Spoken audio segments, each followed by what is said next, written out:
¿Qué pasa cuando mezclas un papa muerto, un embalsamador con complejo de científico loco y un calor insoportable de octubre? Pues que tienes un cadáver que explota frente a la Guardia Suiza. Y no, no es broma. Esto no es una película de horror ni un capítulo censurado de The Crown. Es la historia real de cómo el cuerpo del Papa Pío XII se descompuso tan grotescamente que ni el Vaticano ha querido hablar mucho del tema desde entonces. Pero para entender cómo llegamos a ese festival de gases, líquidos y clavos martillados a toda prisa, hay que retroceder un poco. Porque esta no es solo una historia de descomposición, es la historia de un pontificado que, en más de un sentido, se deshizo en silencio. Pío XII, nacido como Eugenio Pacelli, no era precisamente un papa mediático. No daba discursos estridentes, no bendecía a las masas con frases memorables, y su papel durante la Segunda Guerra Mundial fue, bueno, digamos que fue más bien silencioso. De hecho, tanto silencio generó sospechas. Aún hoy, muchos historiadores lo debaten. ¿Fue prudente o fue cómplice por omisión? ¿Neutral o neutralizado por el miedo? Lo que sí es seguro es que llevaba años al mando de una iglesia que atravesaba uno de los periodos más oscuros del siglo XX. Y como buen hombre de fe y de protocolo, trabajó hasta el último suspiro, literalmente. El 9 de octubre de 1958, en la residencia papal de Castel Gandolfo, Pío XII murió a los 82 años. Infarto de miocardio, diagnóstico oficial, agotamiento extremo. Su médico dijo que había trabajado más allá de sus límites, y probablemente tenía razón. Pero claro, nadie sabía que los límites que se iban a romper no eran solo físicos, sino también anatómicos. La escena, en apariencia, era solemne. El Papa había fallecido en su lecho, rodeado de cardenales, oraciones y el olor penetrante del incienso. Castel Gandolfo estaba en silencio, como si todo el cielo esperara su alma, y durante unas horas todo parecía estar bajo control.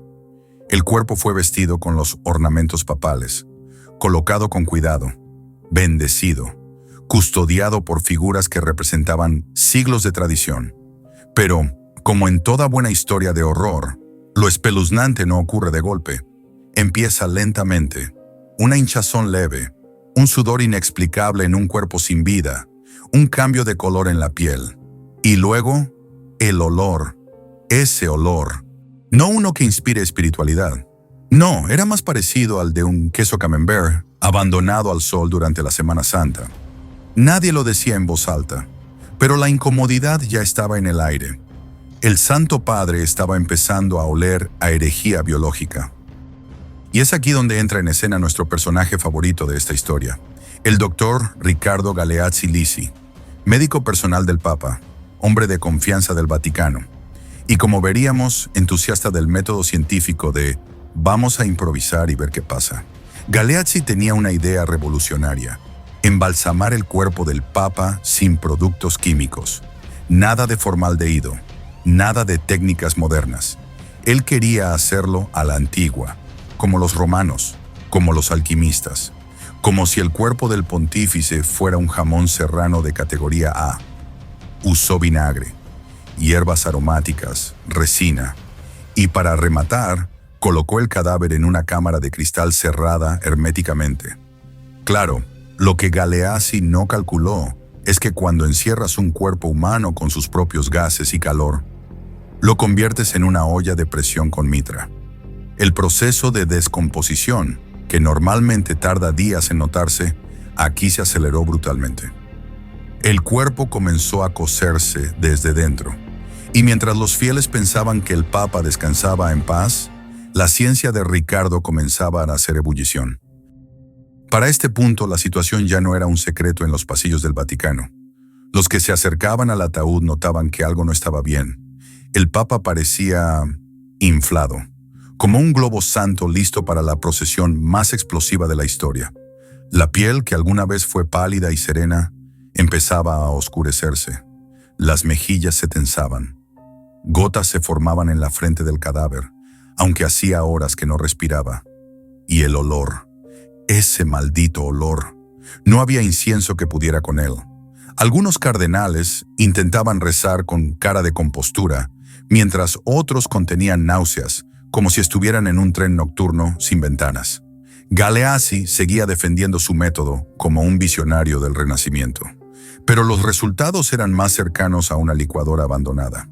Para entonces, el cuerpo de Pío XII no estaba siendo venerado, estaba siendo temido. El 11 de octubre, 2 días después de su muerte, el cuerpo debía ser trasladado a Roma. El Vaticano había preparado todo: carruaje fúnebre, protocolo, flores frescas, todo excepto un ataúd refrigerado. El cuerpo fue colocado en un féretro normal, bajo el cálido sol otoñal. Y eso, amigos, fue el equivalente a meter una lata de Coca-Cola en el microondas. Durante el trayecto hacia San Pedro, los gases acumulados ya no pudieron contenerse. Y entonces, ¡boom!, la piel reventó, las mejillas se desgarraron, fluidos comenzaron a brotar entre los pliegues de la sotana. La Guardia Suiza, el clero, los asistentes, todos presenciaron lo impensable: el cuerpo del Papa estallando en pleno funeral. Algunos huyeron tapándose la boca, otros se desmayaron.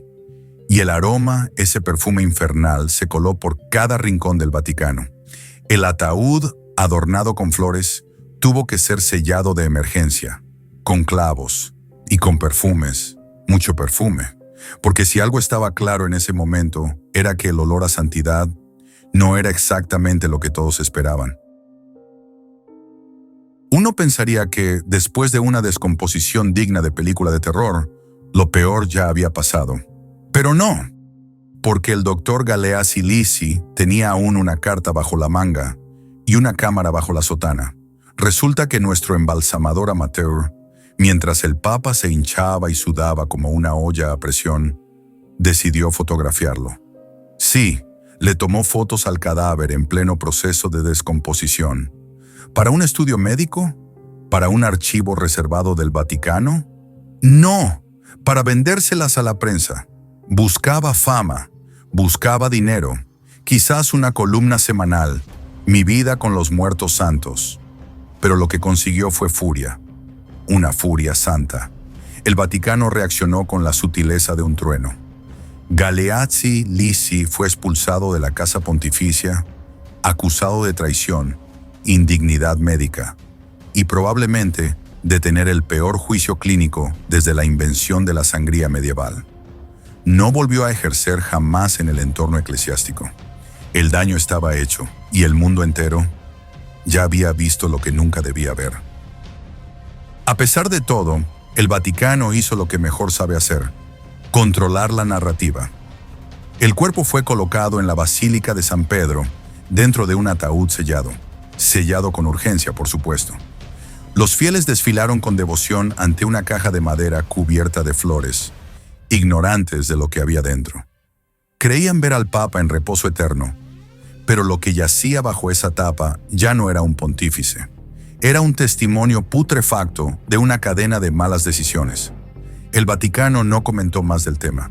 Galeazzi fue borrado de los archivos oficiales como si nunca hubiera existido, y Pío XII fue enterrado, con liturgia, incienso y tal vez una pizca de ambientador. Pero la historia quedó flotando, como el aroma de algo que no se puede ocultar del todo. Pío XII murió como vivió, en silencio, rodeado de liturgia, símbolos, reverencia y un montón de cosas que nadie se atrevía a decir en voz alta. Su cuerpo, encerrado, cocido, estallado y finalmente silenciado, bajo clavos y flores, no fue muy distinto a su pontificado. Encerrado en protocolos, presiones y silencios estratégicos. Porque sí, fue el Papa que navegó las aguas turbulentas de la Segunda Guerra Mundial. Pero también fue el Papa que, ante el horror nazi, muchas veces prefirió no hablar demasiado.